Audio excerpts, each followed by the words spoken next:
박근혜 전 대통령 탄핵 이후에 소위 말해서 19대 대선을 좀 살펴보면요. 당시에 문재인 대통령이 41% 득표를 했고 네. 안철수, 홍준표 그리고 유승민 후보 지지율까지 합치면 52%를 넘었죠. 과반이 네. 넘었거든요. 그런 관점에서 본다면 똑같은 상황입니다. 지금 두 번 다 보수 대통령이 탄핵되고 이루어지는 선거이기 때문에 저는 보수층이 시간이 갈수록 결집해야 할 것이다. 네. 그렇기 때문에 이 보수층이 결집하는 현상은 당연한 자연스러운 현상으로 보여지고요. 이 TV 토론이 지지율에는 큰 영향을 주지 않고 다만 지지층을 강화하는 역할만 한다고 생각을 하고 있고요. 많은 또 조사 결과 그렇게 나오고 있습니다. 일례로 보더라도 지난번 해리슨과 그 트럼프의 토론에서 모든 사람이 트럼프가 못했다고 했음에도 불구하고 트럼프가 이기지 않았습니까? 네. 그 관점에서 보더라도 이 TV 토론에서는 자기의 지지층을 강화시키기 때문에 자기 지지층들이 원하는 질문과 답을 하기 위해서 나온 자리이기 때문에 네. 저는 이것이 어떻게 보면 한편으로 인격을 좀 인신 공격성 태도, 좀 좀 공격적인 태도를 보여야만이 지지층들이 좋아할 수도 있기 때문에 뭐 예를 들어 젊은 층의 지지를 받는 이준석 후보 같은 경우는 좀 더 공격적으로 상대방 후보들을 공격하는 그런 태도를 취하는 거는 저는 좀 개인적으로 당연하다고 생각을 하기 때문에 네. 배 수사님, 갤럽과 NBS 여론조사 꽃 조사 결과를 보겠습니다. 갤럽 NBS에서는 이재명 민주당 후보와 김문수 국민의힘 후보 지지율 격차가 줄어들었고 여론조사 꽃에서는 여전히 20%포인트 차이 나는 걸 볼 수 있는데요. 이 같은 차이가 나는 흐름을 어떻게 해석해야 합니까? 글쎄 뭐 정확하게 알 수는 없습니다. 그 조사 기관이 또 어떤 의도가 있었는지 뭐 그러면 그건 이제 문제가 있는 거지만 그렇지 않고 또 여론조사 기관의 이 하우스 이펙트 차이도 있을 수 있는 것이고 대체로 지금도 계속 이제 지지율은 변하고 있습니다만 이재명 후보가 좀 빠지고 김문수 후보가 워낙 지지율이 안 나오던 상황이었기 때문에 조금 올라가고 또 이준석 후보가 주목을 좀 받으면서 조금 더 올라간 그 정도 추세로 보입니다. 네. 김미연 소장님, 갤럽 조사에서 이재명 후보와 김문수 후보 지지율 격차가 한 자릿수까지 줄어든 결과가 나왔는데요. 이게 보수층이 결집한 거냐 여러 가지 해석들이 나오네요. 먼저 이번 주 갤럽 조사를 금요일에 발표된 갤럽 조사를 보면요. 네. 그 이유가 나와 있습니다. 왜냐하면 TK 지역에서요. 일주일 만에 이재명 후보 지지율이 12%포인트를 하락을 했고요. 그리고 TK에서는 5%포인트 하락을 했고 자영업자에서는 또 한 11%포인트 하락을 했습니다. 네. 이 데이터를 이렇게 입안으로 본다면 우리가 보수층이 결집을 했다. 그래서 이런 결과가 이 지지율이 하락하고 반면에 정통적인 보수층에서는 이제 김문수 후보를 중심으로 지지층들이 결집함으로써 이런 결과가 나온 것 같습니다. 그럼에도 불구하고 한 가지 좀 짚고 넘어가야 될 문제가 네. 있는데요. 지난주에 발표된 그 갤럽 조사, 2주 전에 발표된 갤럽 조사를 보면요. 51%가 나왔습니다. 네. 51%가 나와서 제가 그때 이 자리에서 매우 경이로운 숫자가 나왔다고 했었는데 이 51%는요. 갤럽이 이 조사를 발표하기 2주 동안 조사 결과를 발표를 하지 않았습니다만은 그 조사 2주 전에 발표한 조사 결과를 보면요. 38%였습니다. 네. 그러니까 2주 만에 갤럽 조사에서 51%였어요. 38에서 51%가 뛰었거든요. 네. 장장 한 2주 만에 조사 결과가 한 13% 정도 뛰었단 말이에요. 제가 그때 그 자리에서 조금 의아하다는 생각이 좀 들었었거든요. 네. 그 결과를 본다면은 그리고 이 50%란 조사는 갤럽 조사상 한 번도 나온 적이 없는 가반 조사였기 때문에 제가 이 자리에서 그 말씀을 드리면서 속으로는 조금 의아하다, 좀 치지 않았나, 이 조사가 네. 좀 튀었다 생각을 했는데 결과적으로 이 금요일에 나온 조사를 보니까 직전 조사가 상당히 튀었던 결과가 아닌가 생각이 좀 들었거든요. 근데 이 51%가 나왔던 조사 결과를 보면 그 당시에 PK에서 이재명 후보가 1위를 했고요. TK에서는 뭐 30% 후반대를 기록했기 때문에 개인적으로는 좀 이상하다 이런 생각이 좀 들었었는데 결과적으로 제자리 찾아온 거다. 네. 예, 이번 주 나온 조사를 보니까 제자리를 찾아온 조사였다. 저는 이렇게 생각을 합니다. 배 수장님, 민주당은 갤럽 조사에서 보수가 과표집되어 있다고 지적했습니다. 이 점은 어떻게 보세요? 원래 뭐 가표제입이라는 표현을 잘 쓰지 않습니다. 이게 근데 정치 성향이라는 것은 통제 불가능한 지표거든요. 그런 네. 만큼 적극 응답 현상이다 이렇게 볼 수 있는 것이고 중요한 건 이거겠죠. 여론조사에서 적극 응답을 했더라도 실제 투표를 하느냐, 투표로 연결되느냐 이 지점이 더 중요할 것으로 보입니다. 네. 김 소장님, 이재명 민주당 후보 최근 지지율 흐름은 어떻게 봐야 합니까? 이게 하락세가 맞는 건지 아니면 상대적으로 말씀하셨듯이 보수층 결집인지 전체적으로 어떤 분석입니까? 이재명 후보 같은 경우에는 지난번에 제가 이 자리에서 말씀드린 것처럼 이재명이 적은 이재명이다. 약간의 좀 실언이 있지 않았습니까? 그 실언이 좀 중도층 표심에 좀 영향을 준 것 같고요. 그리고 뭐 말씀드린 것처럼 지지층들이 이제 선거가 다가올수록 결집하는 모양새를 보여주고 있는데요. 지금 이 박근혜 전 대통령 탄핵 이후에 소위 말해서 19대 대선을 좀 살펴보면요. 당시에 문재인 대통령이 41% 득표를 했고 네.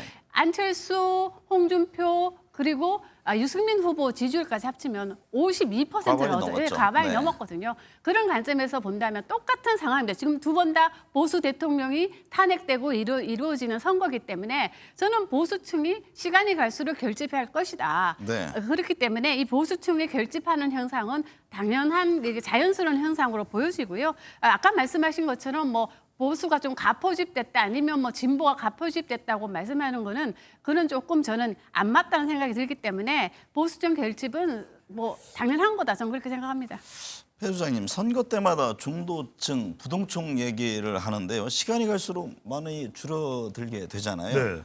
지금 이제 9일 남은 상황인데 역대 선거와 비교해 봤을 때 어떻습니까? 다른 대선과 비교를 해보면 중도층이 조금 더 부동층이 더 많은 편입니다. 네. 아주 크게 차이 나는 건 아닙니다만 전화조사에서는 대체적으로 이 정도 시기 되면 부동층이 10% 내외, ARS 같은 경우에는 5% 내외인데 이보다는 좀 많은 편이거든요. 그런 이유가 죄송합니다. 다른 것보다는 즉 탄핵의 여파가 이제 투표 적극성이 다른 대선보다는 조금 낮아지게 만든 요인이고 특히 보수 성향의 유권자층에서 이런 부동층 네. 투표 의향이 조금 낮게 나타나는 경향으로 보입니다. 김미연 소장님, 양자 대결을 보면 리얼미터에서는 이재명, 김문수 후보 적차가 7.2% 포인트고 이재명 민주당 후보와 이준석 개혁신당 후보 지지율 격차는 11.9% 포인트. 그런데 여론조사 꽃조사에서는 이재명, 김문수 후보 간 격차가 18.7% 포인트. 이재명, 이준석 후보 간 격차는 24.2% 포인트인데 이 부분은 어떻게 해석을 해야 합니까? 그러니까 조사 기간마다 지금 조사 결과가 좀 다르게 나오지 않습니까? 네. 어떤 결과에서는 한 자릿수인데 또 다른 조사에서는 두 네, 자리 여전히 두 자릿수. 나온다는 거는 근데 시청자 국민들 입장에서는 좀 헷갈릴 거 아닙니까? 그러니까 아까 우리 이제 배 소장님 말씀하신 것처럼 하우스 임팩트가 있는 게 아닌가 이런 생각이 좀 들고요. 네. 이 부분에 대해서 저희가 이제 뭐라고 단언하게 말씀드리기는 매우 힘듭니다. 그럼에도 불구하고 저는 이 조사 결과에 대해서 단순하게 그냥 합쳐보면 다자대결에서 김문수 후보와 이준석 후보를 단순 합산을 해보면 뭐 지지율 격차가 그렇게 크지 않습니다. 어떤 조사에서는 0.1%포인트가 나는 경우도 있지만 그러나 같은 조사에서 양자 대결을 하게 되면 지지율 격차가 다 벌어지거든요. 네. 그거는 무슨 얘기를 하냐면 지지층들을 지지하는 지지층들의 성격이 다르기 때문입니다. 그렇기 때문에 이런 양자 대결에서 이렇게 큰 차이가 난다. 그렇기 때문에 단일화의 파급 효과가 크지 않을 거라고 우리가 예측해 볼 수 있는 거지. 이 조사 한 조사에서는 격차가 한 자릿수인데 다른 조사는 격차가 두 자릿수가 났다 하더라도 저는 이거는 크게 문제가 되는 게 아니고 다만 단일화를 하더라도 그렇게 큰 단일화 효과가 과연 크지 얼마나 않다. 날지 그거를 크진 참고해서 않다. 볼 수 있다 이렇게 참고 자료로 보시는군요. 살아가면 될 것 같습니다. 배 소장님, 막판 네. 승부수 이제 방금 말씀하신 후보 단일화 이야기가 나오는데요. 한국 리서치 조사 결과를 보면 김문수 후보와 이준석 개혁신당 후보 간 단일화해도 이재명 민주당 후보 지지율이 더 높은 것으로 나타났습니다. 이게 후보 단일화가 대선 막판 변수가 될 수 있을까요? 그래도 뭐 변수라고 볼 수밖에 없는 게 네. 다른 변수가 없으니까요. 그나마 다른 변수가 없는 가운데 단일화를 한다고 해서 이제 이재명 후보를 뛰어넘을지 어떨지는 모르겠습니다만 어떤 단일화가 되는지도 성격도 상당히 중요할 것 같고요. 왜냐하면 다른 뭐 변수가 없는 가운데서 그래도 단일화를 하면은 보수 결집 플러스 중도 일부를 추가 흡수하는 효과는 있기 때문에 그 때문에 국민의힘은 간절하게 단일화를 원하는 것으로 보입니다. 네. 김미연 소장님, 방금 말씀하셨듯이 갤럽 조사를 보면 김문수, 이준석 후보 단일화가 성사돼도 김 후보와 이 후보를 지지하는 표심이 단일화 후보에게 모두 흡수되지 못하고 이제 분산되는 그런 현상을 보이던데요.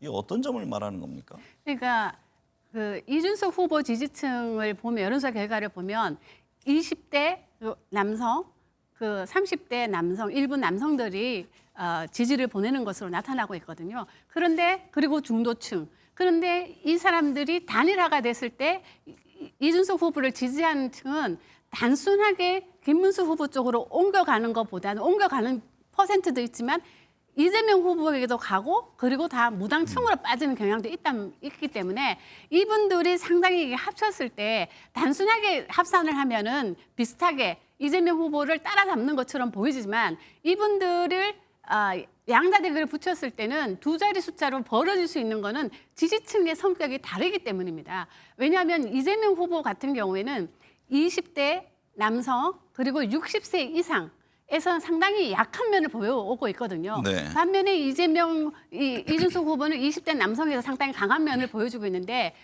이 사람들이 그럼 이준석 후보가 김문수 후보가 단일화했다 해서 20대 남성이 쫓아가느냐? 안 쫓아간다는 거거든요. 네. 다는 100%를 안 쫓아가기 때문에 단순하게 양자대결을 붙였을 때도 격차가 더 벌어질 수도 있고 또 단일화를 했을 때 실망감이라는 것이 있기 때문에 그래서 이런 결과가 나오는 게 아닌가 싶습니다. 배 소장님, 지난 23일 사회분야 대선 토론회가 있었습니다. 누가 토론을 잘했는지 묻는 여론조사 결과 NBS에서는 이재명, 이준석, 김문수 순서였고 미디어 토마토 조사에서는 이재명, 김문수, 이준석 순이었는데요. 이 TV 토론이 지지율에는 어떤 영향을 줍니까? 그렇습니다. 영향을 주기는 주는데 이 TV 토론회가 지지율에 주는 영향은 제한적인 것이죠. 특히 이제 기존 지지층들을 더 강화하는 현상도 있다. 이런 분석도 가능해집니다. 그런데 이 TV 토론회를 조금 이제 TV 토론회가 있고 난 시차가 좀 이제 지나고 난 이후에 그래도 직업군별로 주는 영향은 분명히 있습니다. 이게 어떤 네. 이해관계와 관계가 걸려 있을 수도 있는 것이거든요. 그런 만큼 자영업층이나 또 이 블루칼라 학생 또 지역적으로도 좀 충청, PK 지역 이런 곳에는 영향을 주는 것으로 보입니다. TV 토론회 때 이제 네거티브 인신공격성 토론이었다 이런 지적이 많지 않습니까? 근데 이걸 하나 이제 전략으로 후보들에서는 쓸 수도 있는데 인신공격성 태도가 지지율에는 어떤 영향을 줍니까? 근데 저는 이 TV 토론이 지지율에는 큰 영향을 주지 않고 다만 지지층을 강화하는 역할만 한다고 생각을 하고 있고요. 많은 또 조사 결과 그렇게 나오고 있습니다. 일례로 보더라도 지난번 해리슨과 그 트럼프의 이 토론에서 모든 사람이 트럼프가 못했다고 했음에도 불구하고 트럼프가 이기지 않았습니까? 네. 그 관점에서 보더라도 이 TV 토론에서는 자기의 지지층을 강화시키기 때문에 자기 지지층들이 원하는 질문과 답을 하기 위해서 나온 자리이기 때문에 네. 저는 이것이 어떻게 보면 한편으로 인격을 좀 인신공격성 태도, 좀 좀 공격적인 태도를 보여야만이 지지층들을 좋아할 수도 있기 때문에 뭐 예를 들어 젊은 층의 지지를 받는 이준석 후보 같은 경우는 좀 더 공격적으로 상대방 후보들을 공격하는 그런 태도를 취하는 거는 저는 좀 개인적으로 당연하다고 생각을 하기 때문에 네. 그리고 이것이 그렇게 큰 편집에는 영향을 주지 않는다 생각합니다. 이준석 개혁신당 후보 지지율이 일부 조사에서 10%대 진입했습니다. 홍준표 전 시장 뭐 격려 문자도 있던데요. 이준석 후보 지지율 10%대 진입이 갖는 의미는 어떤 겁니까? 아니 한 자리 숫자와 두 자리 숫자가 갖는 의미는 크죠. 왜냐하면은 독자적으로 생존했을 때 만약 10%가 넘는다면은 1차적으로 그 선거 비용을 50% 정도 보존을 받을 수 있는 치수이기 때문에 네. 저는 뭐 상당히 이 10%의 지지율을 유지한다면 뭐 미래 정치인으로 상당히 각인될 수 있다. 그런 의미에서는 상당히 큰 의미가 있다고 보여지지만 저는 과연 독자 생존했을 때 과연 이 10%의 지지율이 득표율로 이어질 수 있을까? 그 부분에 대해서는 약간 의구심이 좀 듭니다. 네.